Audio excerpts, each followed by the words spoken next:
అందరికీ నమస్తేనండి. నేను మీ వసంత్ కుమార్.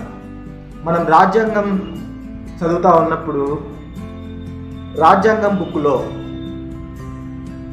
మొదటగా మన భారతీయ ప్రజలందరి గురించి, వారి యొక్క స్వాతంత్రం గురించి ఒక శాసనం లాంటి ప్రతిజ్ఞ వ్రాయబడి ఉంటుంది.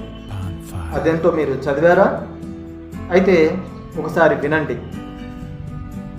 భారత ప్రజలమైన మేము భారతదేశాన్ని సార్వభౌమ, సౌమ్యవాద, లౌకిక, ప్రజాస్వామ్య, గణతంత్ర రాజ్యంగా రూపొందించే వరకు పౌరులందరికీ సాంఘిక, ఆర్థిక, రాజకీయ న్యాయాన్ని, ఆలోచన, భావ ప్రకటన, విశ్వాసం, ధర్మం, ఆరాధనలోనూ స్వాతంత్ర్యాన్ని, అంతస్తుల్లోనూ అవకాశాల్లోనూ సమానత్వాన్ని చేకూర్చడానికి, సౌభ్రాతృత్వాన్ని పెంపొందించడానికి ఈవేళ తేదీ 26 నవంబర్ 1949న రాజ్యాంగ పరిషత్తులో ఆమోదించి శాసనీకరించి దీనిని మాకు మేమే సమర్పించుకుంటున్నాం అనేది ఉంటుంది. కావాలంటే మీరు చదవండి.